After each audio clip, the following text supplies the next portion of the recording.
Once again, it's on. Welcome back to another great episode of the Better Than Sex Sports Podcast. Of course, you know I am the man on the street. Pharaoh King. Shout out to Orlando. And as you can see, we are short a couple of people, man. We want to send our condolences out to our very own Tim Dog. Hey, Tim Dog, you in our prayers, man. Want to, condolences to you and your family, man. I know you there in Baltimore doing your damn thing. So, but from us to you, man, we got you. We're going to hold you down. So, condolences, my brother. Anybody want to say anything to Tim Dog? Right there. Oh, yeah. So, like I said, condolences, man. It's a hard time for a brother right now. Yeah. Either way, man. Keep your head up, brother. You know how I feel about that, man. Always celebrate our loved ones, the life they live, so that when they pass on, we don't have any regrets. Yeah. I don't think Tim Dog having any regrets, man. He went down there to be there for his mom and his family, and he did a good thing, man. So, like I said before, from us to you, Tim Dog, condolences.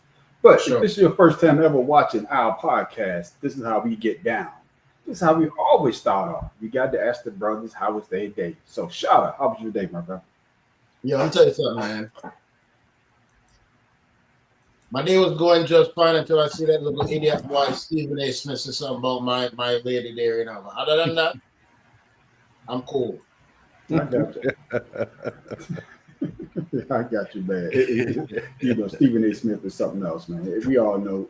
That dude's hot air, man. Yeah, that's basically what he is, man. You know how he get down, but it is what it is. But we will be talking about that later on in the show, ladies and gentlemen. So stick around, because I know Shada got a lot to say, and Pharaoh. Pharaoh, how was your day, my brother? Man, so whoever's listening out there, first of all, hump day. So this morning I got up. I was like, I don't feel like going to work on time. So yeah, I just kind of rolled over, took my time getting there. I showed up. Allegedly, we don't no tapes. Allegedly, I don't give a damn.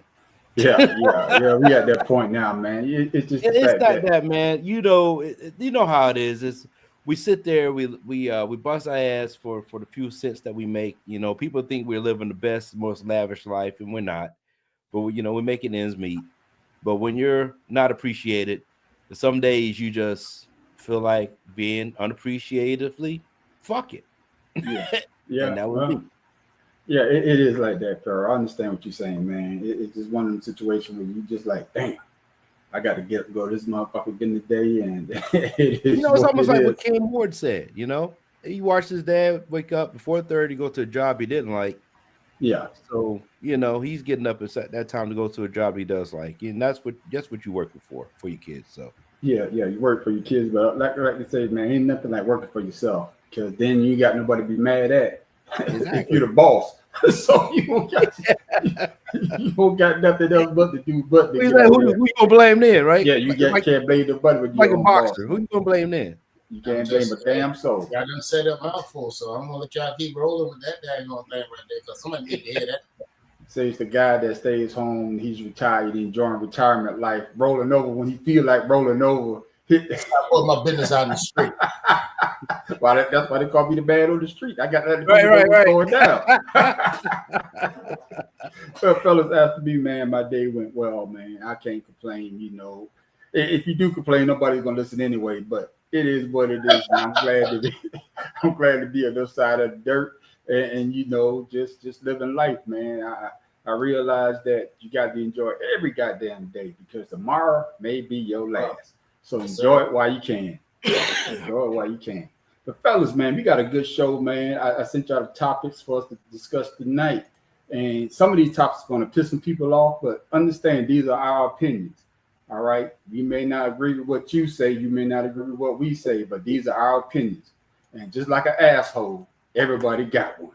So let's go ahead and pop this off, man. This dude, college basketball ain't started yet, but this dude, he put his foot in his mouth. Or did he? I get so frustrated when I hear what a terrible country we are, how racist we are, how this is not the land of opportunity for everybody. Look, we've got a lot to work on, and there's racism that absolutely does exist, and it's wrong. But it's a lot better for my players than it was for their fathers, or for their fathers' fathers, or their fathers' fathers. And so I want my guys to to recognize there are going to be obstacles, but not roadblocks. And that's what Barack Obama did. However, as our president, other than just love listening to him talk because he's such a great orator, I disagree with so many of his policies. I thought in so many ways, rather than uniting us as a country, even by race, he divided us. Everything was black and white. Everything was the obstacles that were against, my players from being successful. I'm trying to teach my guys, look, I don't want you working at Subway. I want you owning 5 of them. And that's possible. And I think in many ways, Barack Obama told a different story. Now, I when I heard that, man, I was going to do my own video, but I said, I'm going to say this for the brothers to talk about. So, Shada, what do you take from Bruce Pearl's comments on Barack Obama presidency? The last time I checked, Bruce Pearl, I think he started his career at Tennessee, right? He was at Tennessee. I think he got he was someplace else before he got to Tennessee. But yeah, he was best known for Tennessee, and then he moved to Auburn. Yeah. It was Illinois, man. Yeah, but he did coach at Tennessee because I remember. I know, but I'm saying he started as an assistant coach in Illinois. Okay, there you go. I stand corrected. Here's the thing, bro. This is the same bullcrap that Nick Saban tried when he was when we're talking about the whole players need to get paid thing. Yeah, he's trying to hide the burning racism and it's starting to come out, and he tries to throw little nuggets in there to try and clean it up, like, oh, he was a brilliant orator.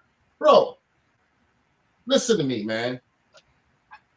If you are a college coach and you say you want to speak on something and act like you want to be some kind of, okay, I'm going to throw my curveball in there so that people can see that I have a voice. Well, know what you're talking about.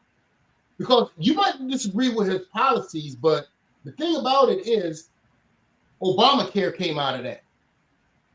Kids started eating at schools better because of them. You understand?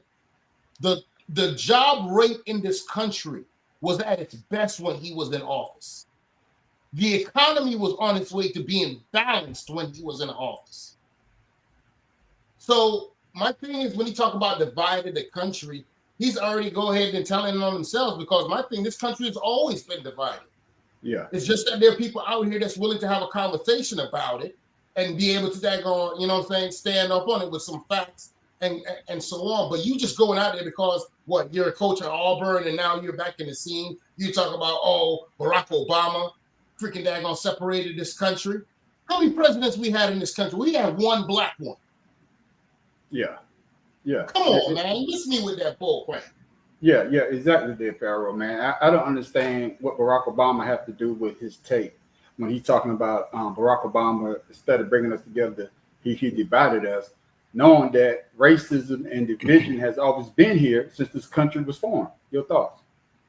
We're not going to understand it because we're the people he's talking about.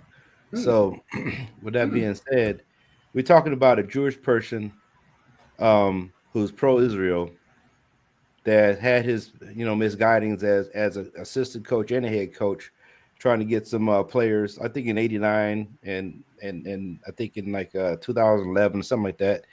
He got caught up with the investigations trying to recruit players, behind closed doors. Yeah. And you oversee a small group of people, but you don't live the life. So for you to speak on somebody, especially somebody being divisive, and the person that's in office now is the most divisive ever, I believe that you're stepping out of bounds, dealing with any conversation dealing with Barack Obama, because we know that he uplifted a lot of people and opened doors and opened the eyes of us to be able to make it to a level that we never thought we could get to. Yeah. So he's just speaking out of side of his neck. And anything else that when somebody that's not going through the struggles that we go through, they're always going to be misguided on those conversations. Yeah. So you take it with a grain of salt with people like that and tell them to stick to what you know, which is basketball, which you've obviously done a great job at Auburn, but you was kind of faltering at these other places, and stay in your lane. Yeah, Keep those, yeah, that's all I can say about it. But yeah, yeah. Obama didn't do anything to us, and young white America put him in office. So what the fuck are we talking about? Yeah, and Pharaoh, before I come back to you, I want to caveat what you just said. Pharaoh, Obama, when he got in office, he uplifted a lot of people because he led a lot of people that looked like us to say, hey, you could reach the highest job in the land if you get out there and do that. And for him to say that, I teach my players not to work at a Subway, but to own a Subway. Didn't Barack Obama show that to the people? Hey, no matter who you are, coming from where I came from, the streets of Chicago, I worked my ass off to become the president of the United States, the highest job. So if you follow my pattern, or if you do what I did, you could also succeed at that as well. Go ahead, Pharaoh. Then I'm gonna get you on. Yeah, that's my whole point. Like, who cares about owning a Subway when you can run the country? Yo, listen. Right? And you can get paid to talk in the country to show people that you can run this country.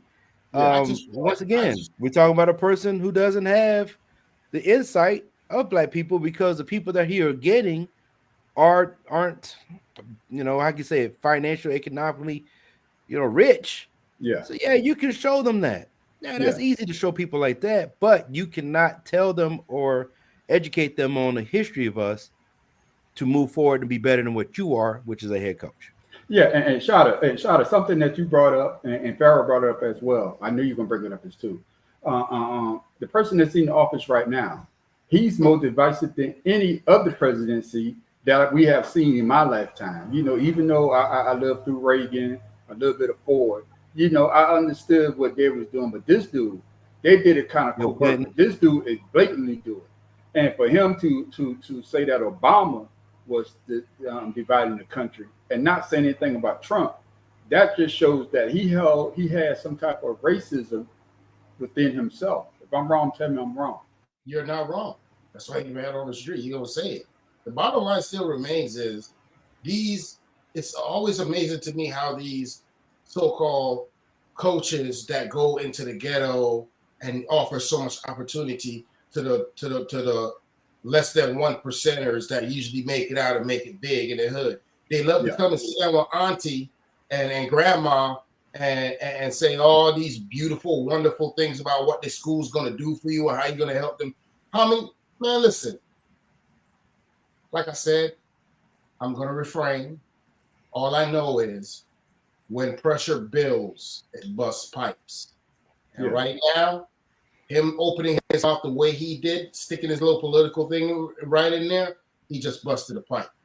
Yeah. Let me add this. I just found out that Auburn went from Under Armour to Nike.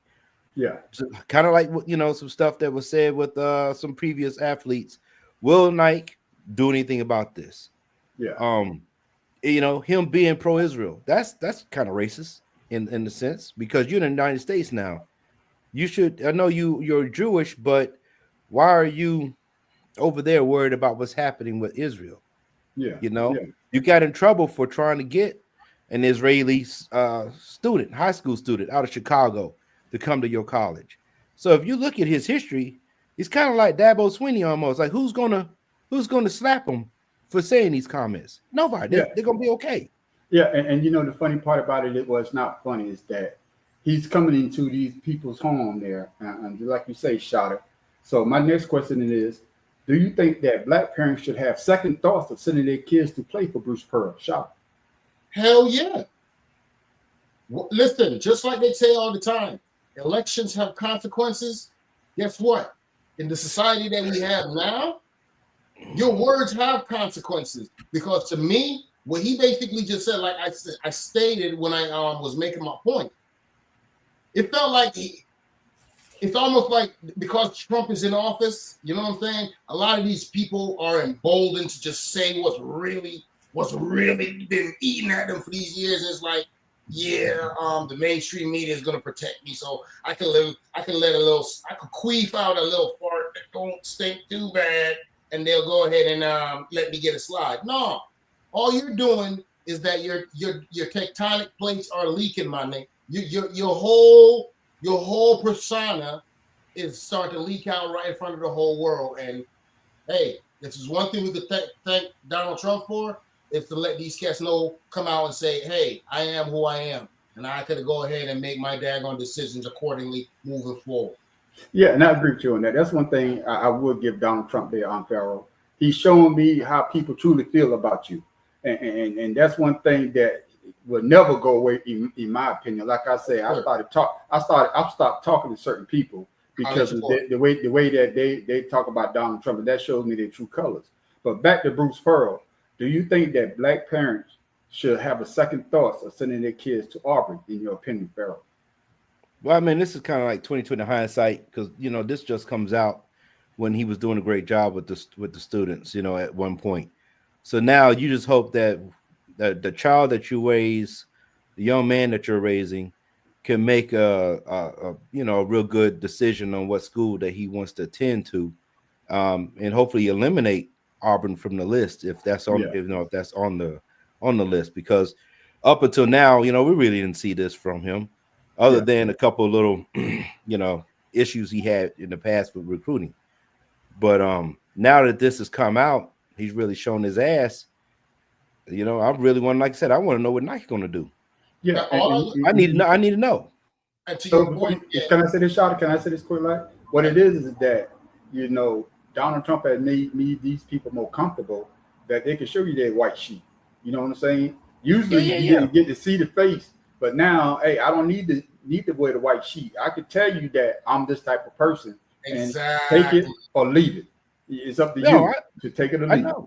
And that's what I'm saying. I hope when you raise your children, like when you raise our kids, we give them that talk. Yeah. It's unfortunate we got to give them the talk when the police pull you over. Yeah. I need you to keep your hands on the wheel. You ain't got to say yes, sir. Yes, say yes, officer. You know what I'm saying? Because I'm not going to say yes, sir. I don't expect you to say it to me. Damn, somebody else, especially a white person. Yes, sir. Yes, ma'am. You can kiss my ass on that. Then we have those conversations, and listen. If you know Trump from the age that we already knew the man was bad business. Yeah, that's it. Right? We knew that. And he was a Democrat before he realized he could run for office, and he said that to them. I'm gonna run as Republican because they're idiots, and this is shown.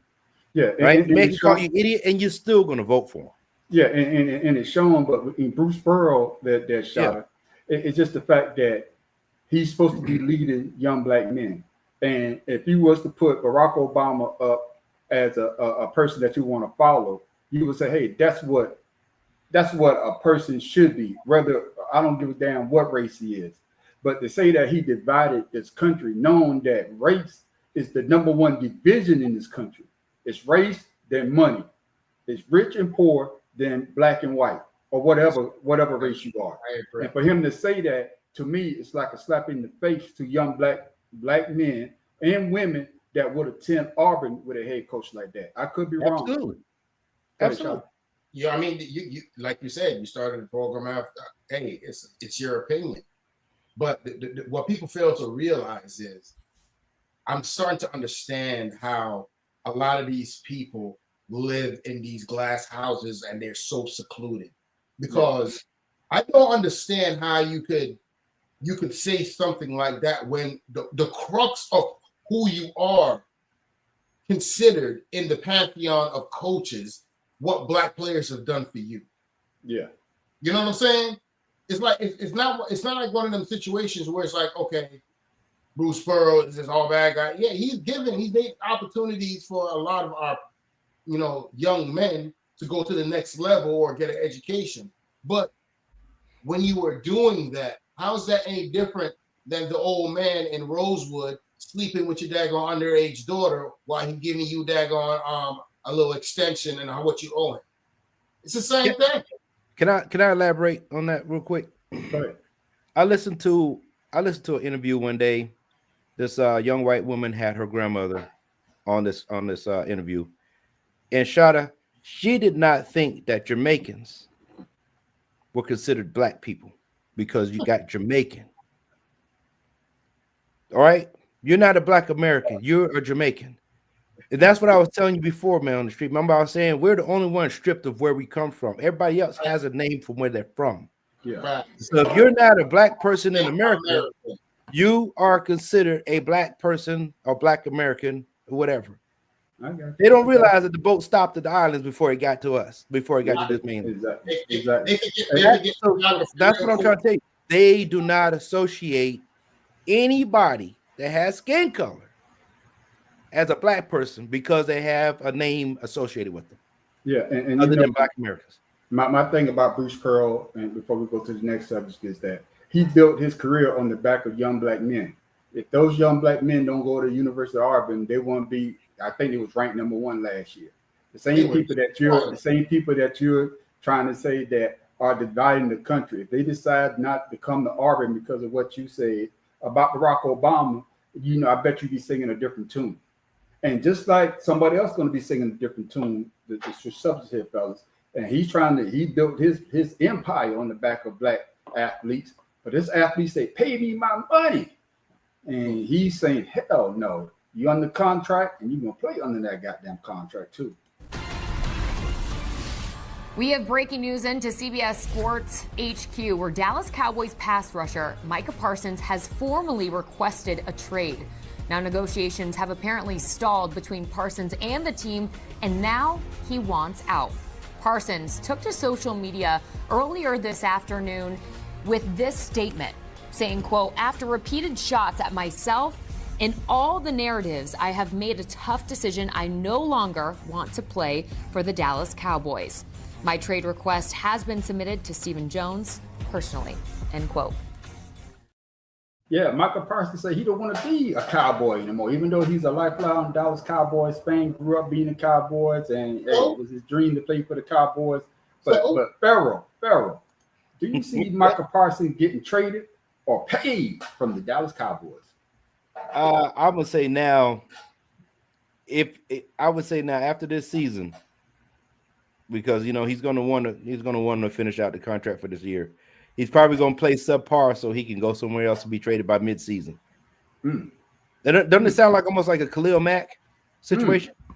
Bro, what are you talking about? A Khalil Mack situation? Yeah, well, Khalil Mack, he basically what he's saying when Khalil Mack played with the Raiders. Yeah, traded him. We've been doing this since 1995. It ain't changed. It's Jerry Jones every year. Yeah, well, we understand. What you saying? Wait, Shada, this is what we expect from him, right? From Jerry Jones, right? Yeah, but let me ask you this though, Pharaoh.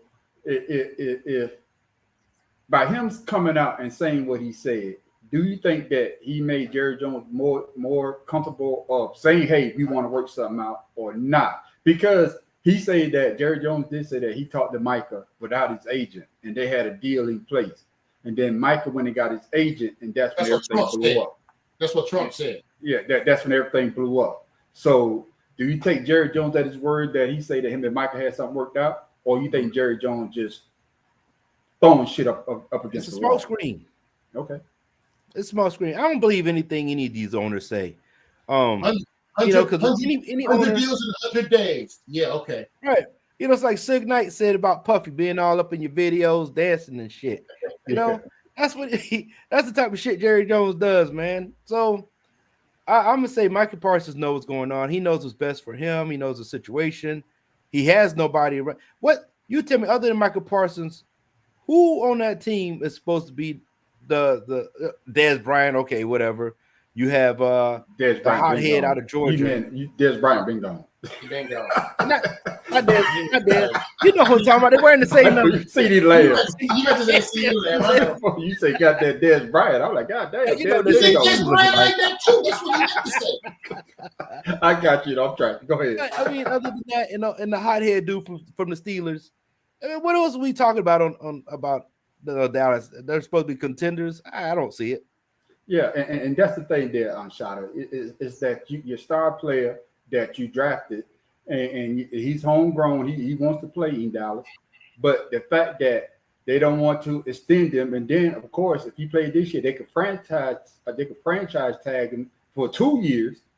Next year and the year after that, and this is his prime. So, do you see Michael Parsons getting traded or paid from the Dallas Cowboys?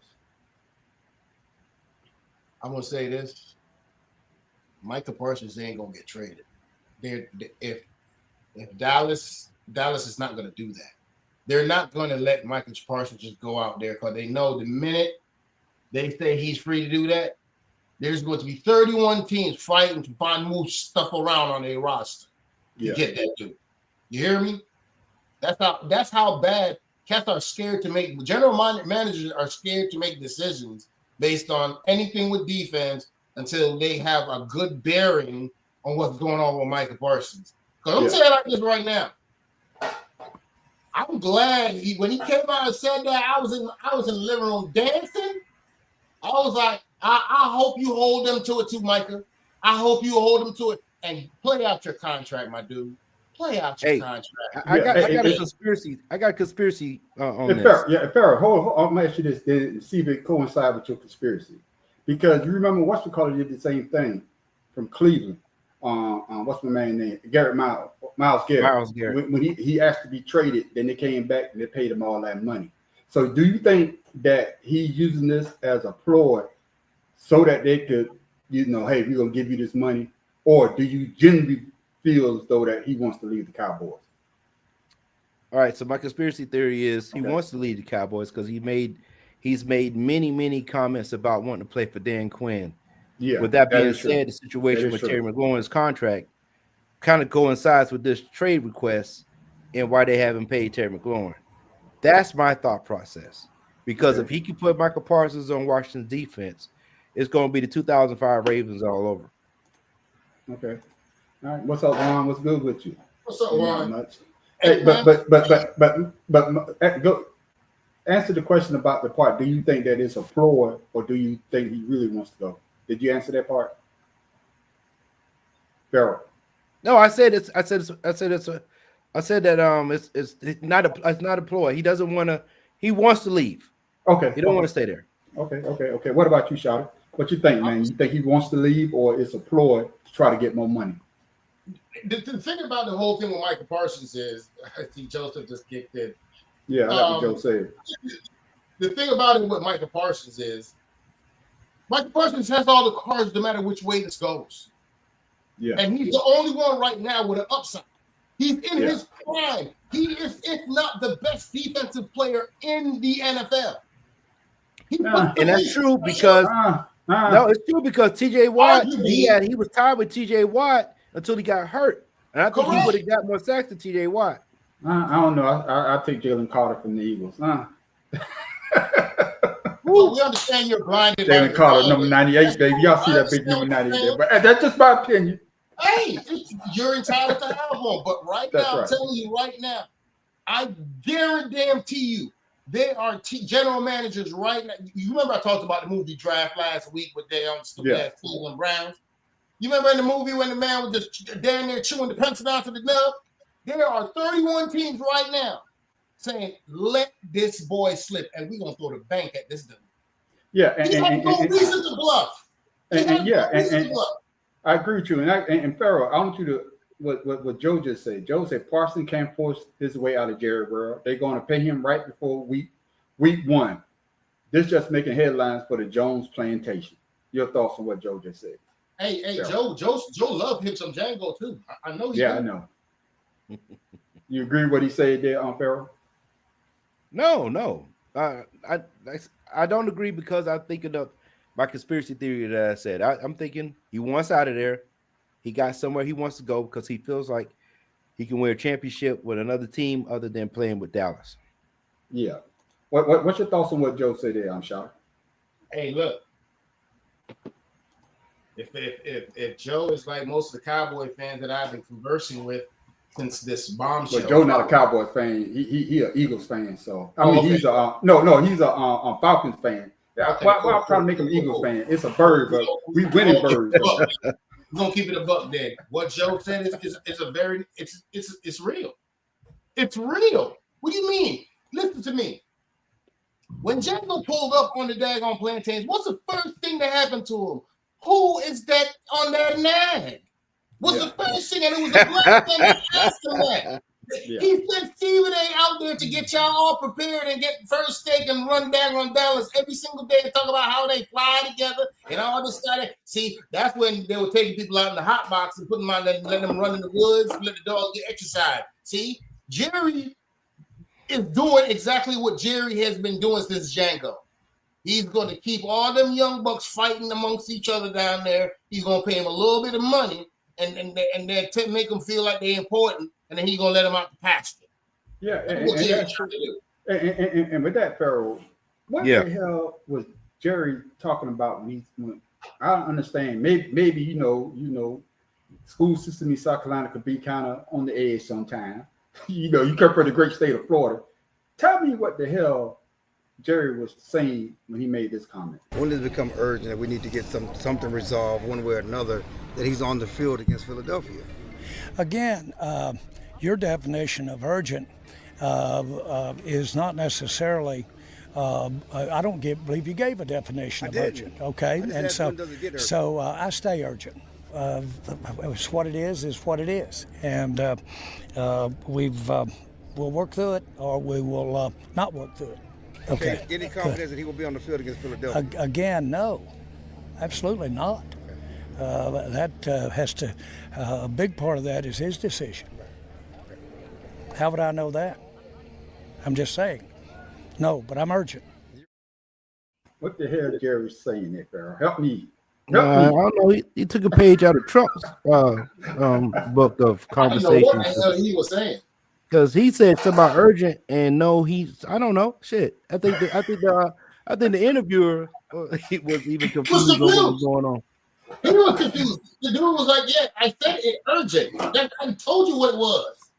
Well, once again, the only thing I got out of that, it is what it is. You know what? I'm gonna blame all the media for constantly jumping in Jerry Jones' face to create this problem. Yeah. Because if you sit there and ignore the man, then you don't get this type of crap that he can get the job done. But once you stick a microphone in his face, he's like Trump. He just starts rambling. Nothing makes sense. It's the assistant CEO of ESPN, Stephen A. Smith. He's the one that's pushing that shit. Yeah, and I'm just saying, man, I didn't understand that take as well. Basically, Jerry's saying that, hey, we still got him under contract. He's going to play this year, and we see where it goes from there. And what Joe said, Jerry just said a lot that meant nothing. I totally agree with you with that, Joe. Bro, listen, he has been trying to be the face of the Cowboys for years. Well, he is the face now. That's one thing you can't take away from him now. No. He is the face of the Cowboys. Okay. Let me define when I say the face of the Cowboys. Okay. All right. Okay? When you talk about the Cowboys of old, you talked about Emmett and Aikman and Rod Woodson and all these guys, right? Now, these guys have all trickled out, and they old and Hall of Fame gold jacket and everything, and we're into this new NFL now. Jerry's like, ain't nobody on this team's going to be spoken more name on ESPN than I. I got you. There we go. Now I understand what you're saying. Yeah. Now that is true. That is true. But just like Michael said, he want to go play another team, but shit, they have an issue with their goddamn self. So Arrow, what's up with your boys, man? Commanders and Terry McLaurin have been unable to bridge their differences. We heard Terry McLaurin last week come out and issue a trade request, which he went to the head coach Dan Quinn with first to let him know that he would be issuing a trade request. That trade request has come. Like the Cowboys, the Commanders have no intention of trading McLaurin, but there is a standoff there in Washington, just as there's another standoff in Cincinnati. Three notable standoffs at this point in time. With Trey Hendrickson not getting the current contract that he's looking for, the issue is guaranteed money. The two sides will have no problem on the length of a deal, on the average of a deal, but the guaranteed money. I think the Henderson deal is going to. They need to separate those. Yeah, no, I think Henderson is going to work. His deal is going to work out because they're right there. But Pharaoh. But what I'm saying, I'm just saying, man, on the shoot, they need to separate the Micah Parsons thing and the other two, because McLaurin and Hendrickson situation is completely different than Micah. Micah got all the cards. They have been injured. That's all I'm saying. I got you. But Pharaoh, my question to you is, those your boys, how will a trade of Terry McLaurin affect the Commanders and Jaden Daniels? So I've been following them, following Jaden Daniels and from the Washington Commanders website and everything. And everybody is just going about as business as usual. because I think some people have an idea of what's going to happen. And I would say definitely before week 1, they're going to have him on the field. They're going to have him a new contract because they know how much he means to the team. He's been loyal. But I was listening to earlier, it's this age thing that people keep talking about. He wants to be paid as a top receiver, but he's also one of the oldest of the receivers. Correct. So with that being said, what can you do with his age and still get production out of him to keep the fan base that they have? Because people want to see 17 on the field. The man's wearing Doug Williams' old number, he's a staple in the area. He's from the area. They want to keep him there. He wants to, retire as a Redskin or Cowboy. Commanders or whatever. I believe they'll get it done. I have faith in the team. You might be right. Jerry Jones might let him go. You say Cowboys in there. He might get traded to the Cowboys. You never know. But shout out. Hey, I doubt that very seriously. I can't see McLaurin. I know. I'm just making a joke there. Because I was looking at trades. Like, where can you go and be effective? And I don't think he could go anywhere else and be 1,000-yard receiver.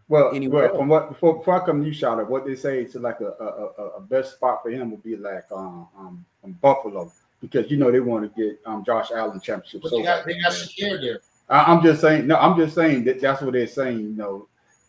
Buffalo will be the spot because they're trying to get Josh Allen this goddamn championship so goddamn bad that he needs all the help he's going to have.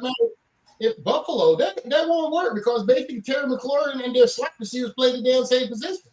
I got that, but somebody got to go. But my question on the trade here, Shada, is that Terry McLaurin was basically a safety blanket for Jaden Daniels. Correct. And even though y'all got your boy from the 49ers on Deebo Samuels there. Hey, you talking about Zach Ertz was it? No, but when I'm talking about wide receiver, I'm not talking about the tight end position. I'm talking about the wide receiver. Because when y'all look at all those fourth quarter comebacks, Terry McLaurin played a integral part in all those comebacks. And so my question to you, Shotty, is what effect would that have on a Jaden Daniels going from, let's say Terry McLaurin leaves, and now you got Deebo Samuels? Do you think they still have that same type of? I don't think they had the same type of chemistry, but how do you think they will look if Terry McLaurin was to leave? I don't think it would affect them as much as people think, because the mere fact is, Terry McLaurin usually runs those deep in cuts. You know what I mean? Like right behind the linebacker, the middle linebacker. That's where he loves to catch the ball, right into them hashes right there. And that's also where Deebo Samuel likes to operate, right in that area. So for Washington, all I see is if you lose Terry McLaurin, the problem is Terry McLaurin could stretch the field. Deebo can't. Terry McLaurin, what I can see, Terry McLaurin will get you that separation, and his route running is superior. So Washington tends to lose that on the backside if they get rid of Terry McLaurin. But at the same time, why wouldn't you want to have that kind of daggone weapon available to you? Yeah, and that's what I'm saying there, Farrell. It's the fact that you would lose somebody, even though his age, but you say the great thing earlier. He might be a little older than some of the receivers, but he has been loyal. And for a while there, your team, basically, that's what you had was McLaurin. You could count on one player. He's going to go out there and give it his all. So they should show some type of loyalty to a player that, even though it's not his contract year, but he has been loyal. And when you talk about the Washington Commanders for the last couple of years, that was the player that most people was talking about. Yeah, absolutely. I mean, he got Scary Terry for a reason, Yeah. Like I said, I'm having faith, man. Praying to the football gods that somebody talks to the new owners. Shoot, what's his face? The third owner, that damn Magic Johnson. That's the name, makes some money. You got money, pay the man. I know they got cap, issues and stuff like that, but and that's another thing. McLaurin is going to take and make people, move on the top end. Yeah. But if you have Debo Samuel underneath, he's gonna have a different. They're gonna have to cover differently. Yes. Yeah. So and Joe. Yeah. So with that being said, I think they're gonna pay him. They have to because it's the dynamics of what Kingsbury does with his offense. Debo has that one what you call it? I can't think of it right now. But he has that one play where he can make everybody else one-on-one down the field. Correct. Yeah. But the thing is, Debo was also their third down person majority of the time. If it was throwing, it was more than likely going to Debo. And Terry McLaurin was your quarterback in Washington. He was his outlet every single time, whether it was short, medium, or intermediate. If he got in trouble, Terry McLaurin was going to find an open spot and he was going to get the ball. That's the thing, that timing that they have together that's been gelling. Are you willing to go ahead and give that up? And like Joe said, let Debo take over, and he's been chipped up for the last couple of years. Yeah. Terry McLaurin just had his first major injury, and he's back playing already. So I'm just saying, I'm just weighing the options here. Yeah. Well, y'all, as the resident Eagle fan on here, if y'all use McLaurin as on Farrell, I'm happy. I'm happy. If the Cowboys lose Micah, shit, I'm way happy. So I'm in a win-win. I'm in a win-win. Yeah. So my I got Teddy Bridgewater, so I'm good. Yeah. So my question to you is this, Farrell: who do you see getting traded first? Micah or Terry Scary, in your opinion? I don't see McLaurin getting traded at all. So, as far as write this down. Hold on, you write this down. You write this down. Hey, I'm gonna say Parsons. Terry Scary not going nowhere. Let me write this down. That's Scary Terry, not no Terry Scary, man. Well, he's scary. He played the Eagle. Terry Scary. Hey, can you say asshole? Yes, I'm gonna tell you why the Biker boys wear yellow, because they always stand. No, and Michael Parsons, he on the plantation. He ain't going nowhere either. I got you. Your thoughts, there, Shada. Who you see you getting traded? I'm gonna say it like this right now. The NFC East, neither one of them cats going nowhere. They can't afford to. They mean too much to the locker room. Yeah. The locker room. But I mean, you want to beat the Eagles. You can't beat the Eagles without those two players. Yeah. I'm just to be competitive. Let's be honest. Yeah, and I agree with you on that, because with Micah, even though he doesn't show up in the playoffs, he could kind of. I think we talked about this when they try to compare him to LT. I say they're it's too early. Even though he's a great player, but he deserved to get paid. With Terry, just like you just said on Farrell. I don't even think, you know what? I'm glad y'all corrected me on that last time, because I really, when you look at the body of work, he's not even up there with old boy with the Rams. The defensive end at the time. He's not even up there with him yet. Yeah, Aaron Donald. But what he is a superstar that you got in the draft. He's a disruptor for sure. That you didn't think that was going to be you thought that he was going to be the player, and now he is the player you don't want to pay him. With McLaurin there, I understand, Farrell, that with the age thing, but like you say though, he could still take the top off, and he's going to take two people with him to go make Debo more wide open. But the only thing with Debo is I think he had more drops than any wide receiver last year or the year before last year. He, for some reason, he has the drop seats. But I think that if they was to pair them two together, if they were able to work something out, it's going to be trouble for my Eagles when we play one another. Go ahead, Sean. With all that, you got to look at Michael Parsons. Is he taking? Oh, go ahead, man. My bad. Go ahead. I was gonna say if he gonna take a page out of DeMarcus Lawrence and leave. You see what I'm saying? Because he don't. That was also some help that he had that's gone. Yeah, but he also got to remember though, Washington has been known for having some good receivers over the years. That's never a problem in Washington. You're always going to have a standout. But the thing is, that's good. I don't think in the NFC East I think AJ Brown is scary because of his size and his ability to get the ball. But imagine Deshaun Jackson with the ability to catch the ball like Scary Terry. He would have been. Listen, boy, let me tell you something about Scary Terry. That boy, they need to check his hands and his gloves because he catches some tough balls, bro. Some tough balls. And that's why I asked the question, what effect would it have on the Commanders and Jaden Daniels? Because Jaden Daniels knows if he throw the ball Terry's way, 9 times out of 10 he's going to catch the ball. And then, but what I'm saying, but then with a Deebo Samuels, you know, you getting somebody that you didn't work with, you don't have that chemistry yet.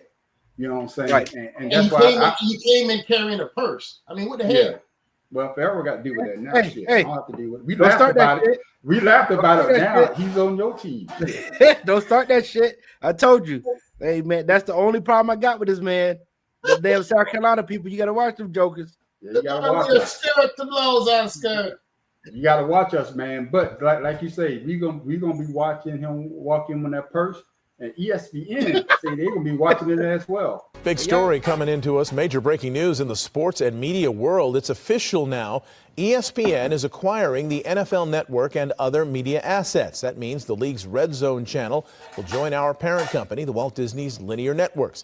ESPN Fantasy Football will also combine with NFL Fantasy. In exchange, the NFL will get a 10% equity stake in ESPN. Shut I'm coming to you first, man. Who got the better of the deal, ESPN or the NFL? All of us got the worst of the deal. What are you talking about? Bro, this is a straight monopoly that Disney's trying to do. You got to understand, Disney got Hulu. Now they got freaking daggone HBO Max. They got all them joints. And then now you got the Red Zone, which is my favorite freaking channel during the season, and a lot of people's because it covers all the games. Now they want to get paid off of that, and now you got it, bro. That Mickey Mouse is a daggone capitalistic terrorist, dog. I'm telling you. So you saying that? So basically, you say ESPN. I mean, Disney got the better of the deal. What about you, Farrell? Who got the better of this deal? ESPN or NFL? Stuff, bro. They take it over. I got you. Who got the better of the deal? ESPN or NFL? Yeah, ESPN or the NFL. Who got the better of this deal? I'm gonna say the NFL because that now it's monopolized where if you're betting, you pretty much control the bets. But but here's the thing though. The problem they're gonna run into with DraftKings is you have a lot of affiliates that signed up with DraftKings that's not affiliates of ESPN. That's fine. That's fine. Now, but what's gonna happen is, I mean, look, you playing with house money. I got the NFL on my side. Yeah, but all I'm saying is, I see them trying to monopolize this thing and control everything. That they control the narrative no matter what. That's what I'm freaking daggone afraid of. When you have one company, when you have one company, hey, on the street, what's wrong with your camera? The community. Oh my shit! The switch on me. You don't want to look up your nose, man. Like, what the hell? I thought he was hey, I want my camera to look like that too. Then shit. You're crazy, dog. I'm just saying though, that's the purpose of all these regulations and stuff that you put in place, so you don't have one company that corners the market and then they can charge you whatever for whatever. You know what I'm saying?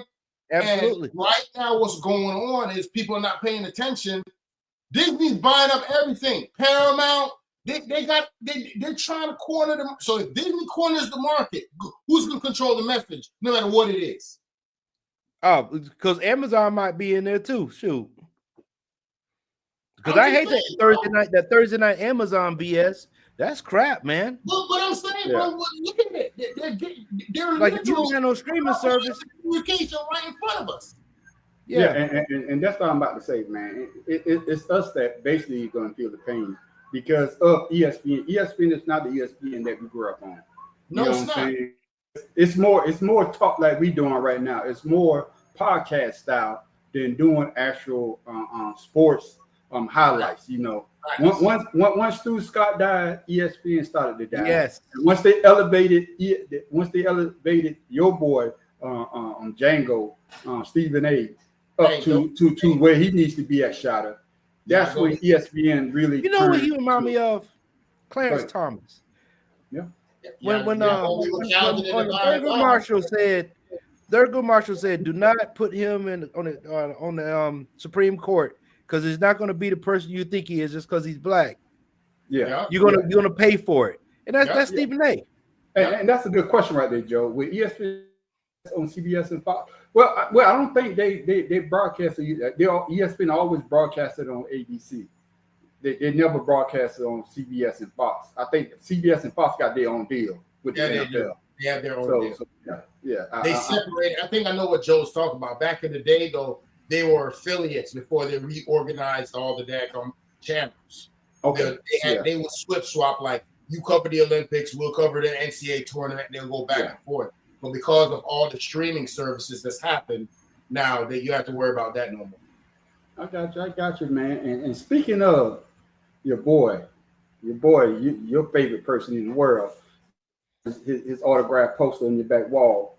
I know, Shotta, you got his autographed mic from him as well. But he has something to say about our girl, Michelle Obama. If I listen to ESPN for an hour, it's like watching The Real Housewives of Atlanta. It's the same drama, and they're yelling at each other, and they don't get along. Stephen A. Smith, he's just like every other talk show host. Real Housewife. He would be, right? It would be amazing. So that's why I'm like, what's the difference? It's just, it's just sociological drama. I respectfully disagreed and still remain pretty salty about what you said about us. And I feel even more adamant about what your husband, Barack Obama, said when he talked to those men in Pittsburgh and implied that to not vote for Kamala is because we're engaging in some sort of misogyny. There are issues that matter to every American citizen. And to sort of blackmail us emotionally into trying to compel us to vote one way or another is part of what won Trump the election. Because that side of the aisle was able to look at the left and say, look at what they'll do to win. And y'all talking about him like he's worse. And in a lot of y'all eyes, he is worse. And my thing, Shotta, is that wait a minute. Yeah, man, I get Shotta. I want you to get your thoughts together. But Shotta, this is my thing, and I got a two-part question here. So, your thoughts on what Michelle Obama saying that watching ESPN is like watching the Real Wives of Hollywood, because she says she likes that. But then there's the second part. Did Stephen A. Smith sound salty in his response to Michelle Obama? So take whichever one you want to go first. There, Shotta. Just say yes and yes, man. Yes and yes. I appreciate that, Pharaoh. You always gonna come with that. You know what I'm saying? I appreciate that. But listen, man. I'm gonna keep my blood pressure down because I had so much to say concerning Calvin from Django. Yeah, that's his right name. When I'm about to put up, we would say Calvin. Not Calvin. No, what was Calvin was the owner. You talking about Steven? Steven. Yeah, Steven. Yeah, Calvin is Jerry Jones. Calvin is Jerry Jones. Yeah. Steven. Go ahead, my brother. Steven. Yeah, so Steven, you stay right where you at. I'm gonna ask you the same thing. I'm gonna ask you the same thing Django asked Calvin. I asked Steven. How you been here all this time? How many you done seen come through here? 8,000, 9,000, 10,000. Well, you know something, Calvin, Stephen A. Smith. Stephen A. Smith. Everything that comes out of your mouth ain't nothing but horse shit. Okay? And I'm telling you like this, it's horse shit.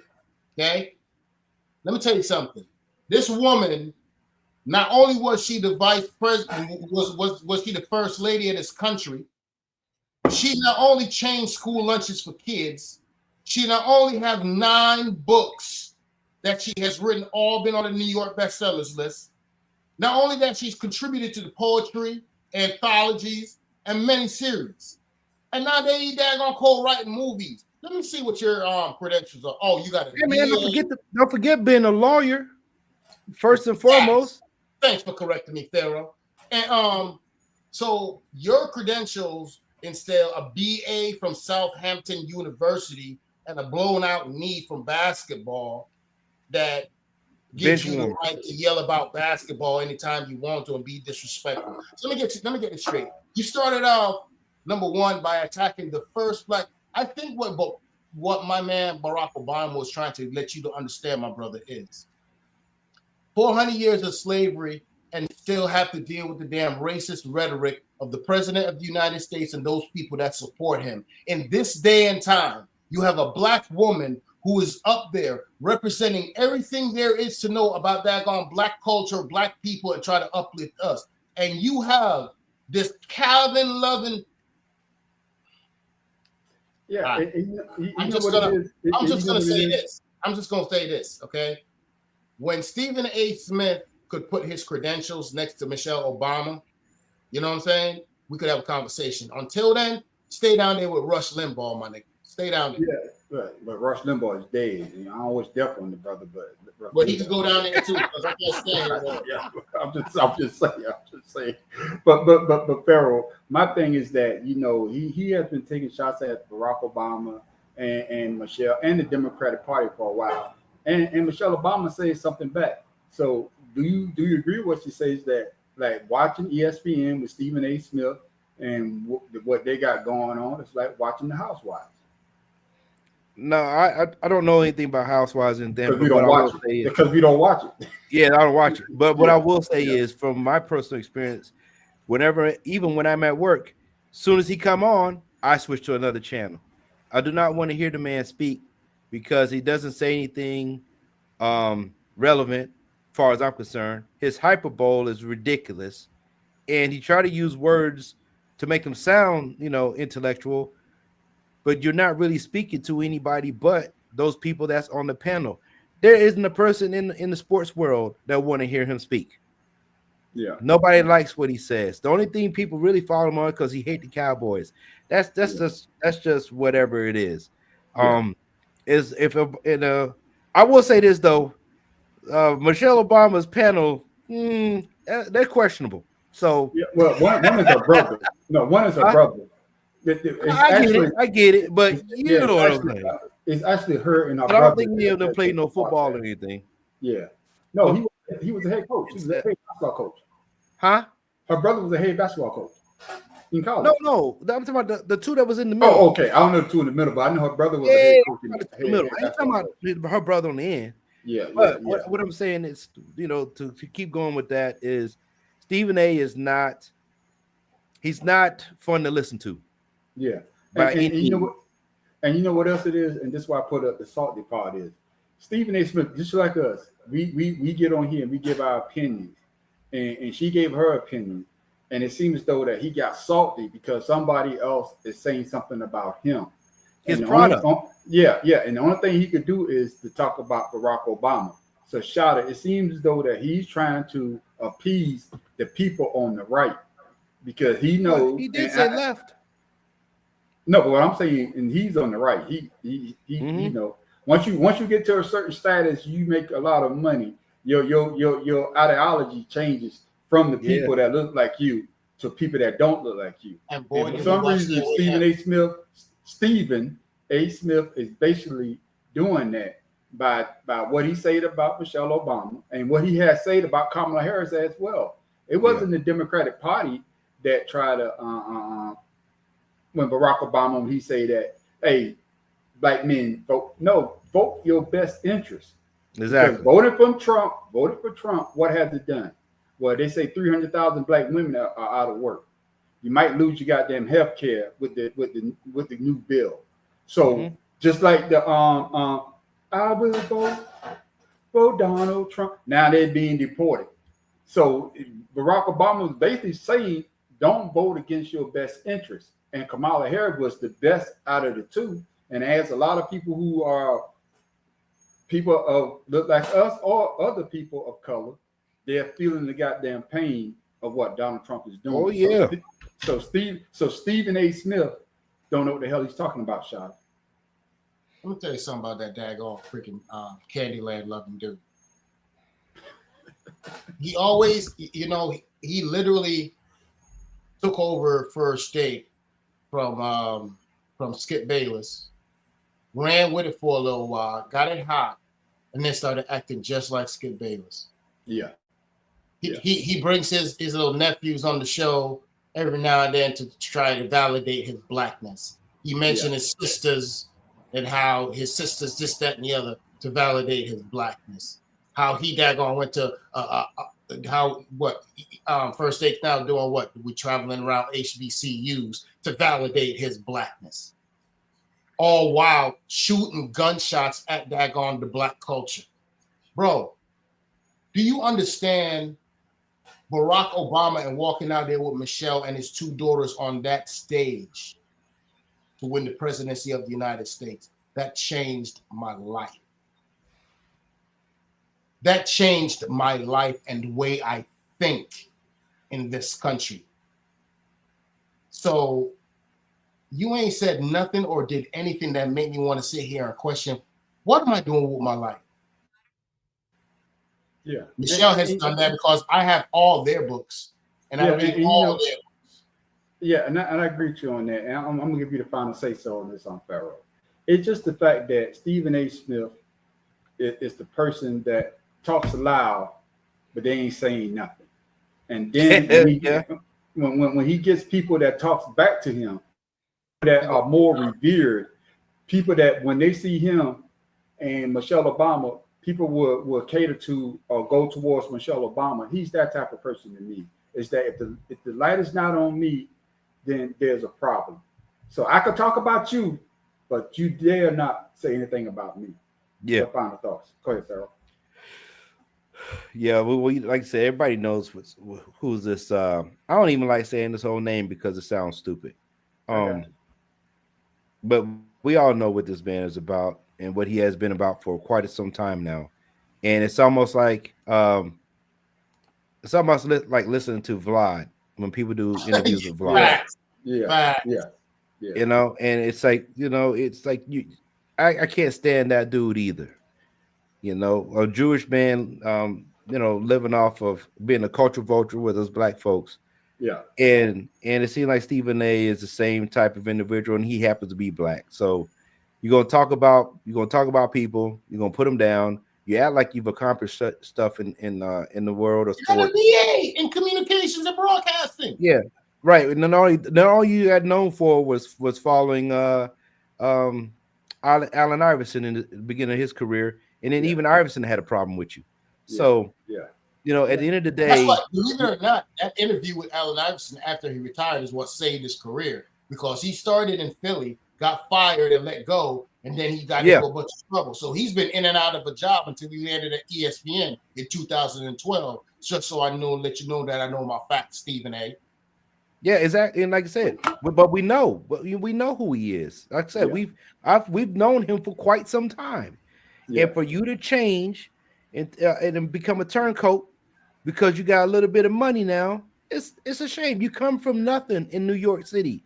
You made that known that you had to go get your mom for her job and say, "We're good now, Mom." Yeah. So don't act brand new to life like you got everything. You speak for the people, but you're not representing the people. So get the hell on. Yeah, and I'm gonna say this. I think he was on. Was it Vlad? He was on Vlad. It wasn't Stephen A. Smith. It was what's the quarterback? Michael Vick. And they were talking about Michael Vick. When Michael Vick, he talked about, well, you had all that money and you took all your boys with you. Do you think that was your downfall, or basically whatever? I'm paraphrasing here, fellas. Yeah. And Michael Vick basically said, no. He said it's just money. He said I cherish loyalty over money. And he was like, but don't you think that it costs? He said no. He said that's just like you going out there finding $1 million, and you came from nothing. You trying to tell me you're not gonna give your boys nothing? Exactly. You're not gonna give them nothing. And the ones that been loyal, you're not gonna give them nothing. He said, man, I charge you loyalty over $1. And that's what I'm trying to say. You can see the comparison, the difference between him and Stephen A. Smith. Stephen A. Smith talk about loyalty, But once he got paid, the hell with the loyalty. I'm gonna go with the other people that's gonna keep getting me paid. And that's what I see. I could be wrong. No, I agree with you. That's what I said. It's hard listening to those type of individuals, man. Though I would never give them any type of space. If I was, if it's kind of like Malika Andrews, I would never take an interview with them. I would always deny an interview with them. I don't care what type of, if it's $50,000 fine for not doing an interview, give her 60. Yeah. I don't give a shit. I don't want to be around them. Hey, and I agree with what Joe said. Joe said Stephen was raised by Mad Dog and Skip. What do you expect him to turn out as? Which is true. I give you that. But Joe. I will give ESPN a little bit of love because that new hire, Amina Smith. Oh Lord Jesus, boy, she bad. We just hope she stay right though, man. Yeah, and you know something, Shada, you brought this up earlier, and it's coming back. The old number 47 did an executive order, and he had a bunch of sports athletes around him as well. Physical education in public schools across the country may look a little different soon. That's right, or maybe look similar to a lot of people that went through school already. Over the weekend, President Trump signed an executive order reviving the presidential fitness test, but this news has a lot of parents concerned this morning. 90s medical expert Dr. Payal Kohli joins us now for a deeper look into that test. Dr. Kohli, good morning. Good morning. You guys remember doing this? Oh, absolutely. Yeah. We're just sharing our memories with each other. Can you tell us a little bit more about the history of the test? I don't think I actually knew where it came from and why we did it. Yeah, we've been doing it for decades, actually. It started in the 1950s, and it was because they realized that the American youth were not doing as well compared to their international peers in terms of their physical level of fitness. So they put in basically this test where you have to do pull-ups and push-ups and sit-ups and, you know, do a 6.5-minute mile and try to do all kinds of other activities to show that you're physically fit. And it was a competitive test, so you're competing against your peers. We had it for decades until early 2000s when a lot of pediatricians started raising concerns about it, and then President Obama got rid of it in 2012 and replaced it with a test called a fitness gram, where they actually look at kind of your individualized health goals rather than having everybody sort of held to the same standard. There you go, Farrell. So first of all, she was wrong. That last statement, he did not do that. It was done under his administration, but he was fighting it because his wife was against it. She needs to get her facts straight. Okay, well, don't shoot the messenger. I just played the video. So Farrell, what are your thoughts on Trump bringing back the president's sports fitness program? And before you answer this, he got Lawrence Taylor in it. Lawrence Taylor can't be around kids. Why do you have to bring that up? No, because I tell you right now, Lawrence Taylor is the greatest football player ever, in my opinion. But yeah, for him to be around kids. Come on now. I'm just saying. First of all, Trump shouldn't be around kids. So that's true too. Trump can't be around kids. Because in 10 years, I'm going to date your daughter. You know what I mean? The hell with that. Let's go ahead and get that out of there. And then then he should be able to do this fitness test. If you're going to sign an executive order, your ass need to be able to do 6.5-minute mile. Let's see you do that. But with a McDonald's burger in your hand. Let's go, man. He said he only weighs 230 pounds. Yeah, bro. That's his suit. Bro, 230 pounds. Bro, I am 5'9". I am 216. You telling me I'm just saying what Trump said. Pounds heavier than me? I'm just saying what Trump said and his doctor says he only weighs 230 pounds. But his doctor is Stevie Wonder because he ain't reading still right. I'm not even as big as him when I weigh more than that. Oh, that's crazy. But like I said, I think it's another smoke screen. I want the Epstein files. Let's get it in. I got you. Let's do it.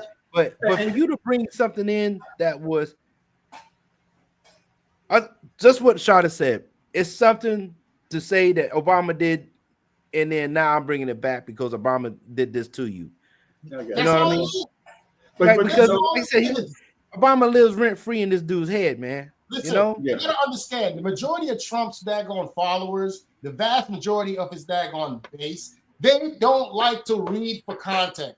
They don't know what peer review means. They don't know what scientific information means. They just listen to this daggone orange blowtorch that gonna open his mouth and say some incoherent bullshit that daggone solidifies their damn racism, and then they go outside and get their asses whooped. And you know, I can understand him bringing it back, man. But I remember when Michelle Obama wanted to do healthy food in school, they had a conniption fit. And for him to bring something back, I can understand him wanting to bring something back like this. You know, a lot of young kids now are not physically active like they used to be when we grew up. You know, so I can understand that point. But some of the picks that he wanted on the council, you know, I guess Saquon Barkley learned his lesson from going to the goddamn White House. I might have to pull a jersey out of retirement now because he wanted him to be on the council. He said no. He stayed away from it. But let me ask you this. So Michelle Obama was trying to do something that Japan was doing or has done. Yeah. Well, it's accomplishing. Right. It's accomplishing is real food for the children. All right. Food needs to be, the FDA needs to be banned for what they let the food industry put, you know, all these dyes and stuff in their food. That's leading to obesity. You can go out here and run the shit out of these kids, but they're still gonna be fat at the end of the day because of the foods that they're eating. Yeah, and right? $10, I don't know if LT I don't know if they get paid. I think it's just like saying they're on a board. I don't think they get paid. Most black people that go up there for Trump get paid. But go ahead, Farrell. Right. So also what I'm saying is food, school foods, the food program should not be paid for by us. The state should be doing it. And what I mean by that is everybody should get the same food. Everybody should be able to go to school, everybody eat breakfast, everybody eat lunch without having to worry about somebody eating, everybody should eat free because that's a good program, and you're able to do that and sustain that with the schools. We shouldn't have people like CJ Stroud and them going. Is it CJ Stroud? Whatever that quarterback was, I can't remember the one I told you guys about. They go and host a school, or don't donate to a school so the high schools can eat good, so everybody eats free. Yeah, we should be pushing. They have to do that. It should be the state that controls that. And I just think our programs for all the schools are garbage anyway. Yeah. And like I say, Sean, I'm gonna let you close it out. You know, he's bringing back something because Barack Obama changed it, and just to say that, hey, Barack Obama didn't know what the fuck he was doing, so I'm gonna change it back to the way it was, back to where and like you say, his ass can't even do one damn push-up, and he's talking about he wants to bring this back for the youth. It's not about the youth. It's just for him to like you say, Farrell, earlier, to distract from what people talk about. Yeah. But Charlie, I'm gonna give you the last thoughts on this. Listen, man, the fact of the matter still remains. You know what I'm saying? There's a saying that goes, you can't put the court jester in charge of the court, and then when the courts are acting like clowns, you get mad. You know what I'm saying? Look, this dude, we don't even know if this dude graduated high school. We can't even confirm if he was in class or he wrote his papers. His wife is a daggone plagiarist. So she's proven that. So you got one dude that don't know how to read and write, and you got a woman that daggone just steal stuff. So Byron is he don't look like he got a good shot. That's all I'm saying. But the fact of the matter still remains is what King is saying is absolutely correct, and it all goes back to the FDA. A lot of these American programs that the government provides for us was a construct in order to control our consumption and what the stuff that we were getting, which is why a lot of people are against the FDA, because it's a corrupt entity that does not don't treat people as humans. You know what I'm saying? These are the same kind of people that was participating in that test of the Tuskegee Airmen. Some of those people serve and advise the FDA. So when you really think about it, if we go ahead and let the states take care of the schools, then the parents would have more say so in what happens in the school. But the federal government doesn't want to do that because they want to make sure that they can funnel out the information the way they want to, which is why I'm telling you back to this whole thing with Disney, they're all in cahoots. They're trying to go ahead and have one way to get information, and this is going to be the only way you're going to get information. Johnny Mnemonic, that's all I got to say, Johnny Mnemonic. Yeah, it is what it is, man. But he brought it back just to say that he did. But ladies and gentlemen, man, those are our topics for tonight. Hope y'all was entertained. But now it's this time for my main man, Shada. Today in sports history.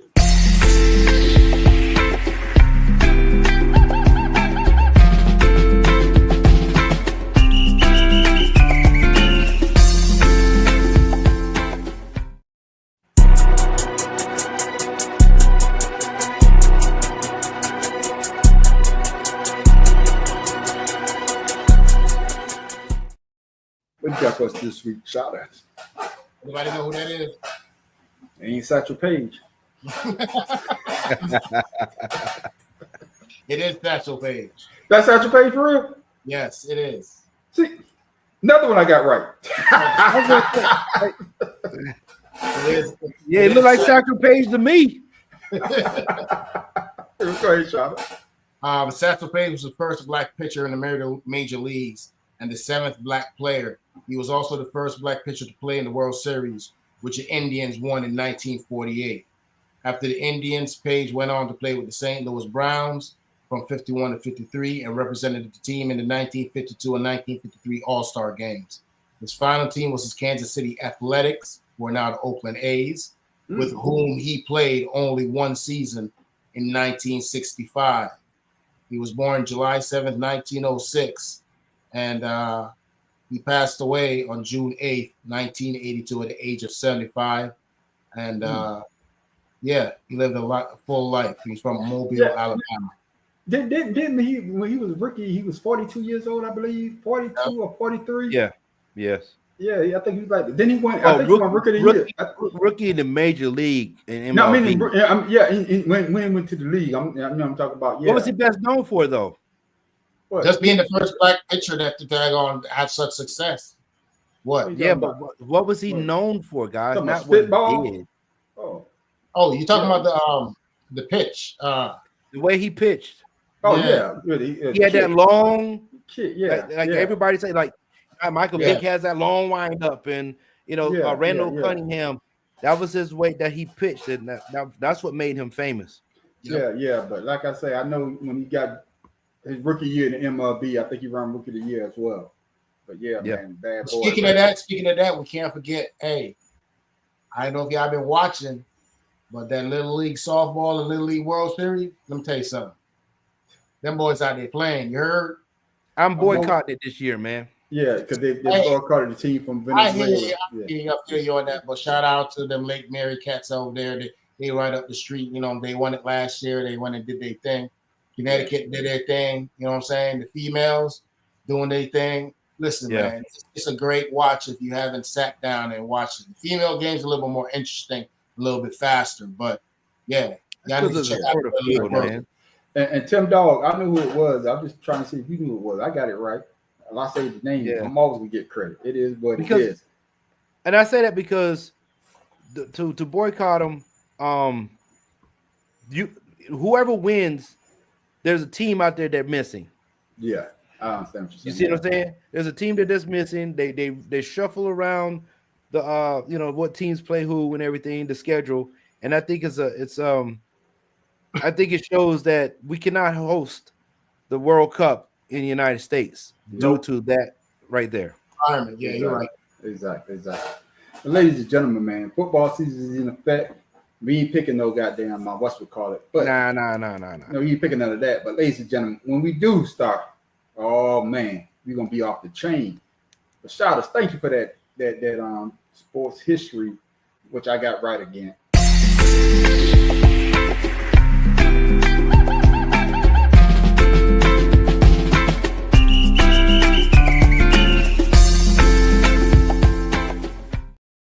Yeah, with all the turmoil in NFL, man, I can't wait for Let's Pick 'em.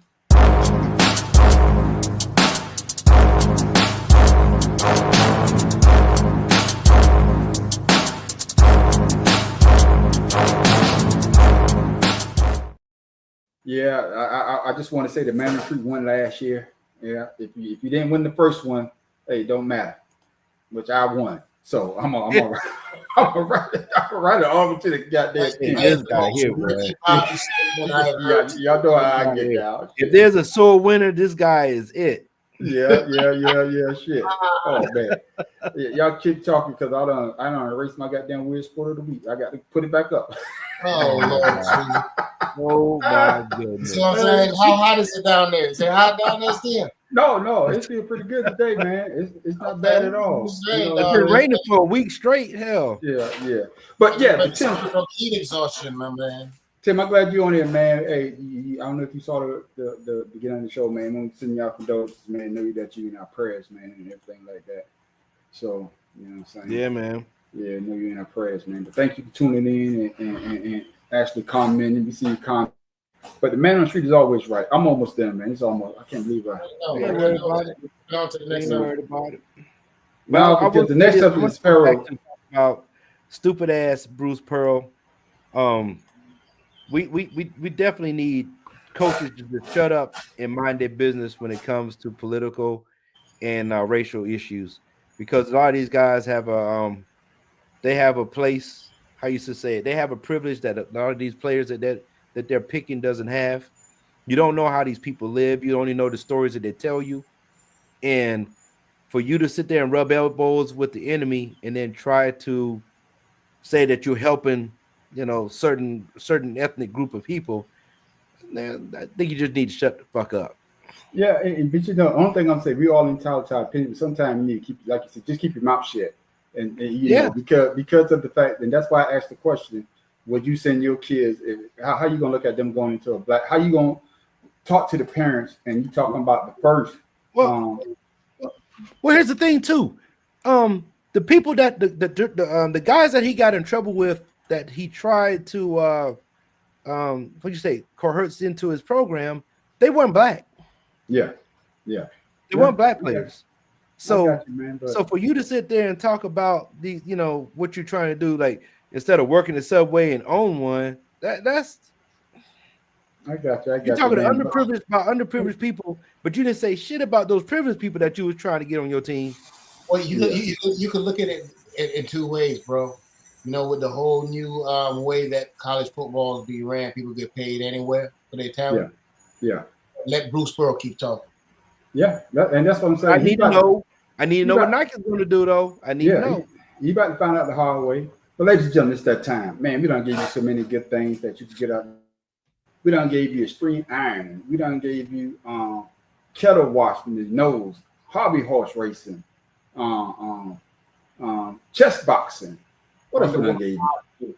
Underwater hockey. Shit. We done gave you sperm racing. We done gave you ferret racing. Ferret in your pants. Ferret in your pants. Hey, what about the worms? Yeah. Worm trauma. Yeah. Some of us like wrestling, and some of us like anime with Godzilla and things in that nature. Pharaoh, why didn't you tell me that they combined both of them together?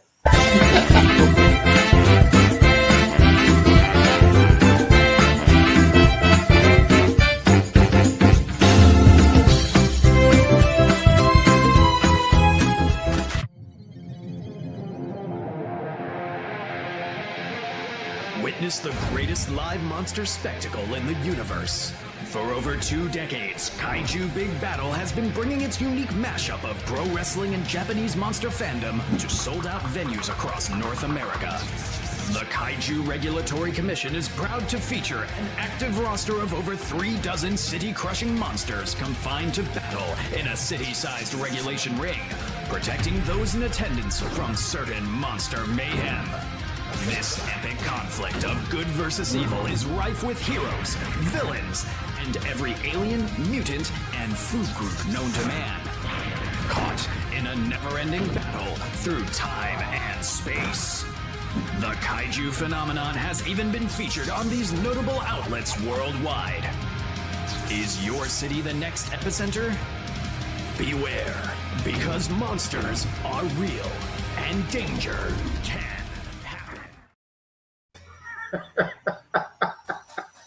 Sarah, why did you tell me, man? Was that nigga a waffle? Yeah. Listen. Let me tell you something. Okay? When we talk about anime in the future, okay? Do not put I want people to understand there's a big difference between what you just saw and Comic Con and anime. Okay, that was not you don't do that. I'm gonna go back to Pharaoh. Pharaoh said, "Was he at a walk?" I ain't no waffles to fight. You know, on top of that, these were the people that were in mama's basement that decided to do this shit. Now, hold on. So we already know that growing up as kids, we used to see wrestling, and we used to always act like we're putting on the figure for the sharpshooter, you know what I'm saying, and all that stuff. That was actual active stuff. But for you to actually make a uniform, dressed up in the uniform, and the uniform to get in the ring and run player. Wait. A city-size ring. I don't even know. Yeah, city-size ring. Yeah. They had to do.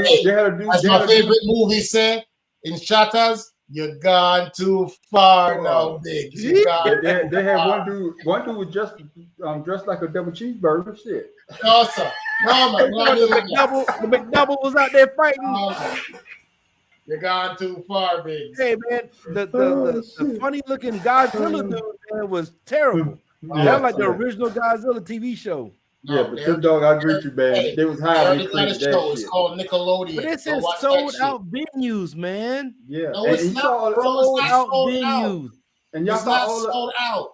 And they say that the show's been on all those channels, man. They had ESPN, CBS. I ain't never seen it. I ain't never seen it, man. Shit. Well, I'm not. That shit is bad as that banana baseball bullshit. Yeah, I'm not up. I'm not up late at night. You know, usually they show you that damn 2:00 at night when you can't go to sleep. Yeah.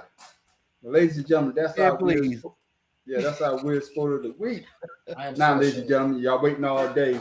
Man, I should be waiting all day because I'm in the lead. I'm gonna answer the most questions. It's that time for my main man, goddamn Pharaoh King trivia question of the week.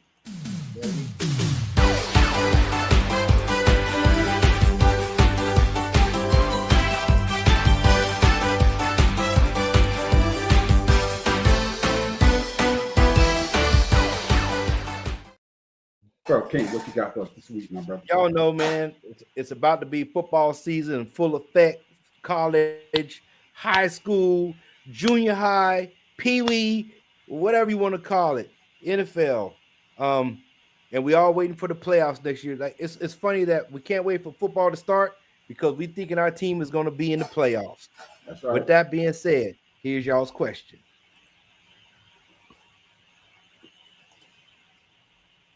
Who is the only quarterback to have more pass yard in playoffs than Matthew Stafford?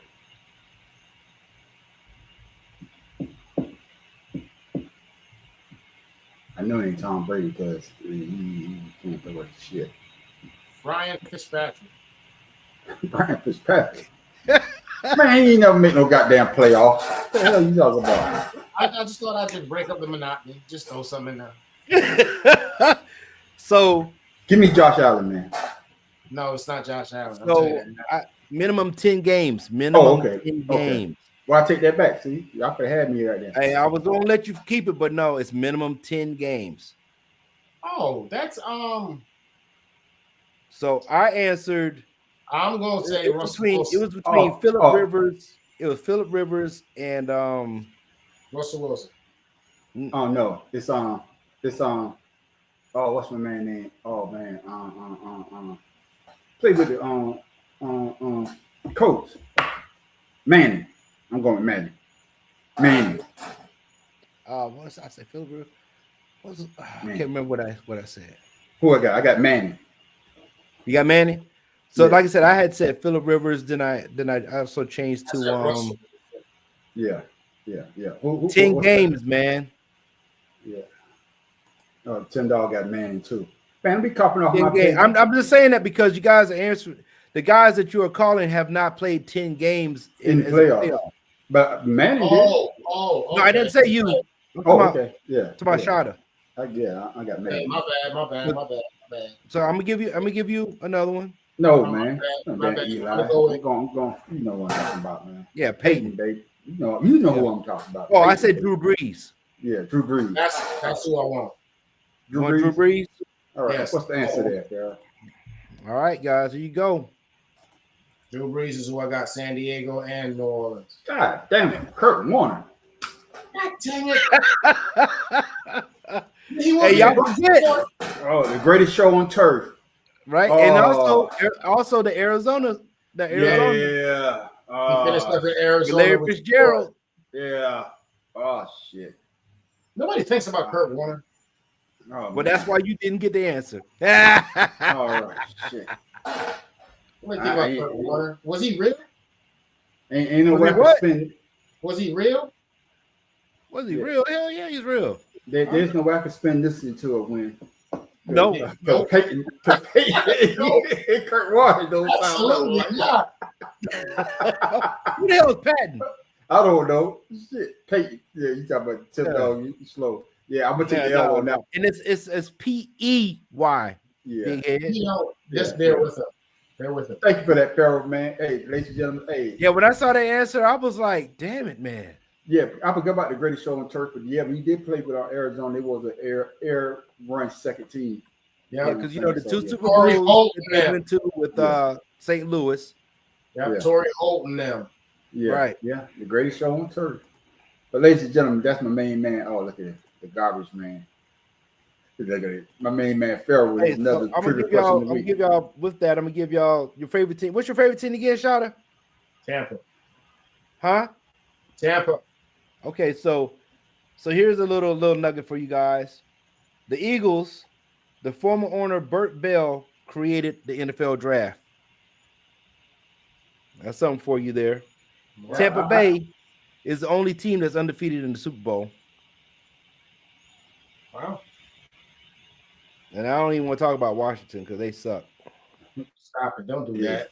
But ladies and gentlemen, that's my main man Farrell. Trivia question of the week, and he don't get no points for pointing out the Eagles started the goddamn draft.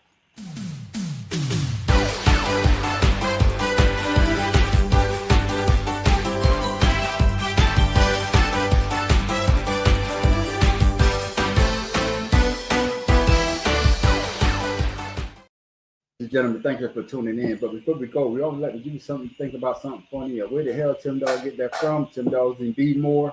So, my main man, shout out. What you got for the people before we go? And make sure you shout out your social so people follow you as well, my brother.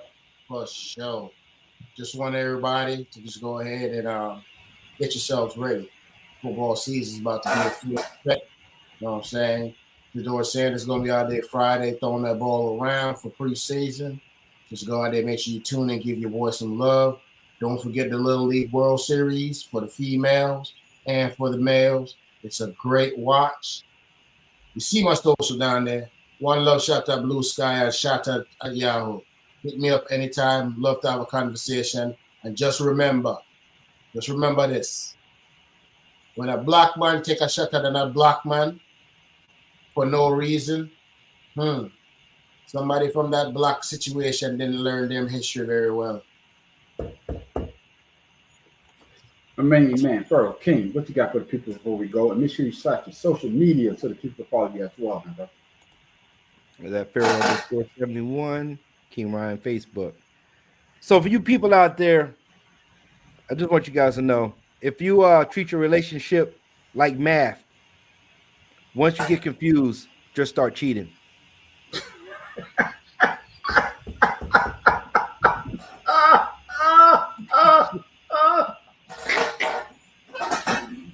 You do realize that everybody out there don't know daggone algebra. Right? Oh shit! Just I saying. got that one. Yeah, I'm just saying too. As for me, ladies and gentlemen, I don't have anything. I just want to thank y'all for tuning in, and hopefully y'all enjoyed our show. Make sure you tell a friend about us as well. But you can find me, the Man on the Street, at the Man on the Street Show on YouTube. You can also follow me at Creative Canvas Expressions. That's my AI channel. I just put AI art on there.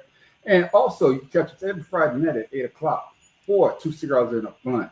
But you want to stick around for the after show called Asked Out, where everybody gets a chance to talk about what they want to talk about. Usually we go straight. We make a right turn, but 99.9% we're going to make a goddamn left turn, or like Tim Dog say, we're going to go right off the goddamn cliff. But you want to come back next Wednesday at 7 o'clock for the Better Than Sex Sports podcast. As you see, all we do is talk about sports, and we do it pretty well. And like I said earlier, these are our opinions. You may disagree with us, But just like an asshole, everybody got one. And with that, ladies and gentlemen, I am the man on the street. Pharaoh King. Shout to Alta Orlando. Everything, Chris. And one more time, $10. Thank you guys for listening to our point of love. Yes, man. Like I say, you in our prayers, man, and condolences to your family once again.